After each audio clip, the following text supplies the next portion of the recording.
दोस्तों, कभी कभी मन बहुत विचलित हो जाता है। पर्यावरण में जो कुछ चेंज हो रहा है उसे आप महसूस कर रहे होंगे, लेकिन इंसान रुकने वाला नहीं है। कहते हैं ना कि इंसान की ख्वाहिशों की कोई इंतहा ही नहीं। 2 गज जमी चाहिए 2 गज कफन के बाद।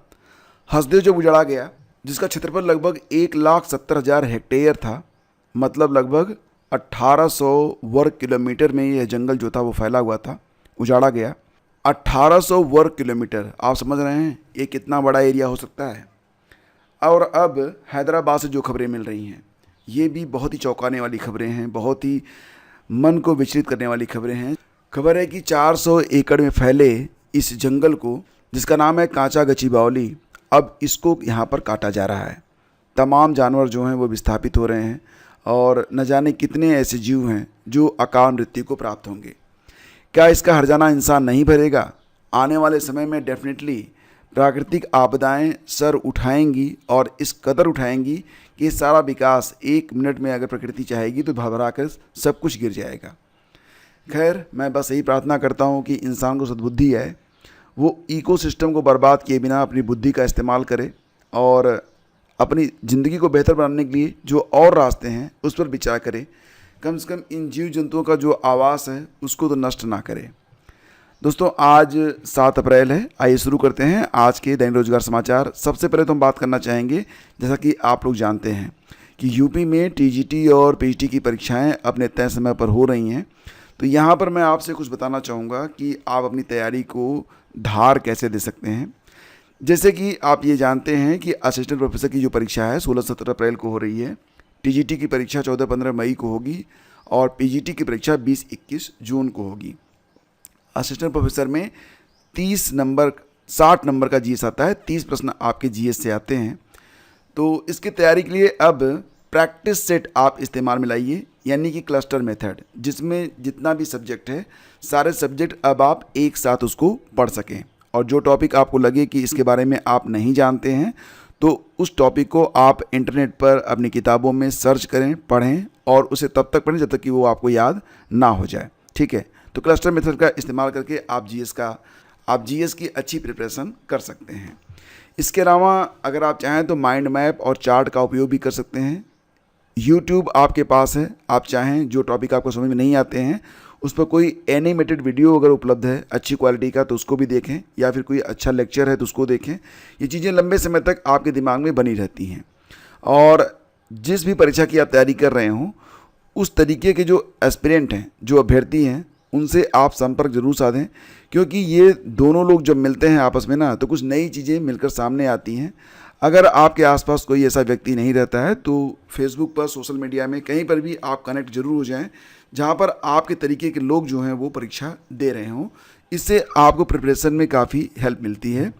और सबसे बड़ी बात, जब कोई नया विषय पढ़ने की शुरुआत करें या लेक्चर देखें तो उसकी समीक्षा ये करें कि क्या आप उस विषय के बारे में पहले से जानते हैं और क्या आप सीखने की अपेक्षा कर रहे हैं। पढ़ते या सुनते समय नई जानकारी के बारे में अतिरिक्त नोट्स ज़रूर बनाएं और ये नोट्स आपके बड़े काम आने वाले हैं। समय निकालें और इसका रिवीजन आप ज़रूर करें। और एक और मेथड होता है 2357 मेथड। तो यह रिवीजन का एक मेथड होता है जिसमें बताया जाता है कि परीक्षा से पहले जो दिन होते हैं उसका बंटवारा किस प्रकार से किया जाए और रिवीजन किस प्रकार से किया जाए, ताकि परीक्षा में जब आप बैठें तो आपको हर बात व्यवस्थित तरीके से याद हो सके। खैर, यहाँ पर अगर हम बात करेंगे 2357 मेथड के बारे में तो वीडियो बहुत लंबा हो जाएगा। इस पर एक अलग से वीडियो मैं आपको दूंगा, तो आप उस विधि का इस्तेमाल करके जो सीखी हुई बातें आपकी हैं वो लंबे समय तक आप याद रख पाएंगे। फिलहाल अगर आप इन परीक्षाओं की तैयारी में लगे हुए हैं तो सभी को बेस्ट ऑफ लक। अगर कोई दिक्कत आ रही है तो आप बिल्कुल कमेंट कीजिएगा। मैं प्रयास करूँगा कि आपकी जो मुश्किलें हैं थोड़ी आसान तो ज़रूर हो जाएँ। आगे बढ़ते हैं, बात करेंगे यहाँ पर छात्रवृत्ति की राह देखते 6600 अभ्यर्थी मेरिट ने किया निराश। आप लोग जानते हैं फ्रेंड्स कि सरकार की एक योजना है अल्पसंख्यक कल्याण विभाग में छात्रवृत्ति की पात्रता के लिए जो मेरिट होती है, पहले तो मेरिट तय की जाती है, उस मेरिट के बराबर या उससे ऊपर जो अभ्यर्थी होते हैं उनको तो छात्रवृत्ति मिल जाती है, लेकिन जो लोग इस मेरिट के नीचे जाते हैं उनको यहाँ पर छात्रवृत्ति नहीं मिल पाती है। पिछली बार देखा जाए तो पिछली बार ये जो मेरिट गई थी वो मतलब कम गई थी इस साल की अपेक्षा। 70.48% तब मेरिट बनी थी और इस प्रकार से मतलब जितने भी बच्चे थे 70.48% के ऊपर सभी को जो है यहाँ पर छात्रवृत्ति मिल गई थी। लेकिन इस बार ये जो मेरिट है 2024-25 में ये बढ़कर 77.7 पहुँच गई है। तो इस बार लगभग 6600 अभ्यर्थी ऐसे हैं जो कि फ़िलहाल अब इस छात्रवृत्ति को प्राप्त नहीं कर पाएंगे। तो फिलहाल डिपेंड ये करता है कि आपके अंक कितने आ रहे हैं और एक कट ऑफ बनाई जाती है, एक मेरिट यहाँ पर तैयार की जाती है और उस मेरिट के हिसाब से ही यहाँ पर अभ्यर्थियों को छात्रवृत्ति जो है प्रदान की जाती है। आगे बढ़ते हैं। खबर ये है कि यूपी में हीट वेव, तो हीट वेव के लिए अब आप लोग बिल्कुल तैयार रहिए। अब तो सर्दियों में भी हीट वेव चल सकती है। कारण ये है कि इंसान प्रकृति को बहुत ही तेज़ी से नष्ट करने पर आमादा है। तो अगर आपको ठंडक चाहिए तो एसी लगवा लीजिए, क्योंकि यहाँ पर इंसानों की जो असंवेदनशीलता है वो चरम पर है। फिलहाल जानकारी मिल रही है कि अगले कुछ दिनों में पूर्वोत्तर भारत में जो मौसम होगा बिजली और तेज़ हवाओं के साथ हल्की या मध्यम बारिश हो सकती है, जबकि पश्चिमी उत्तर प्रदेश में हीट वेव यानी कि लू चल सकती है। यूपी बोर्ड में प्रैक्टिकल में शामिल हो सकेंगे 37,000 छोटे अभ्यर्थी। तो जहाँ पर पूरे स्कूल की जो है फिलहाल प्रैक्टिकल छूट गई थी, तो उनका प्रैक्टिकल उनके स्कूल में करवाया जाएगा। लेकिन अगर इक्का दुक्का छूटे हैं तो जिला मुख्यालय पर ये प्रयोगात्मक परीक्षाएं करवाई जा रही हैं 7 और 8 अप्रैल को। जानकारी पहले से ही छात्रों को दे दी गई है, लेकिन ये परीक्षाएं आज यानी कि 7 और कल 8 अप्रैल को करवाई जाएंगी और ये अंतिम मौका है। इसके बाद अंक अपलोड नहीं किए जाएंगे, ठीक है। और अभ्यर्थियों की खुसर फुसर पर भी होगी एआई की नज़र। तो अब एआई कैमरे आ गए हैं।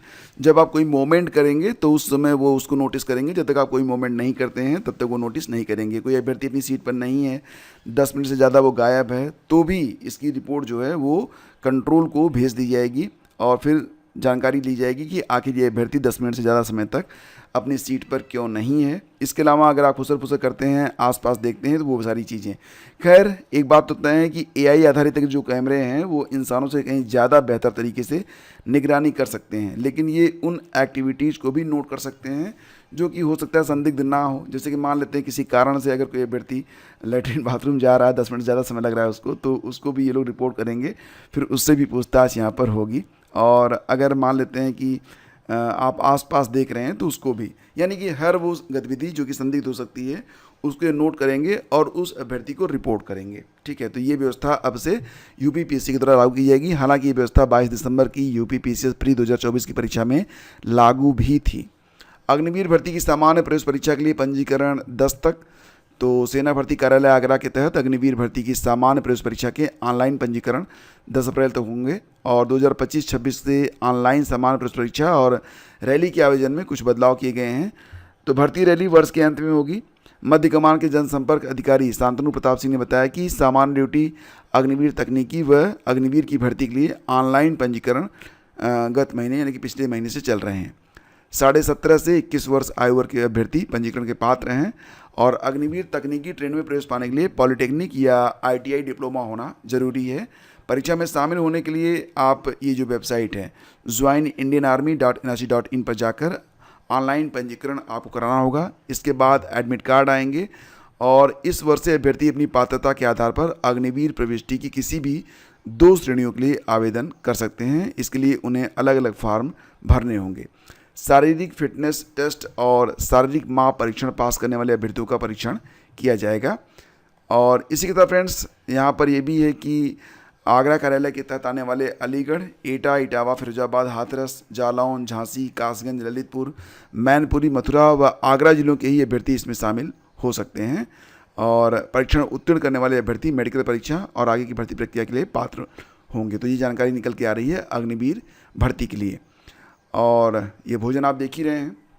आप लोगों से रिक्वेस्ट ये करना है कि जहाँ तक संभव हो मार्केट का भोजन आप लोग छोड़ दीजिए। अगर आप दीर्घायु होना चाहते हैं, रोगमुक्त जीवन जीना चाहते हैं और तमाम संदेहों से आप बचना चाहते हैं, एक परिवार है यहाँ पर।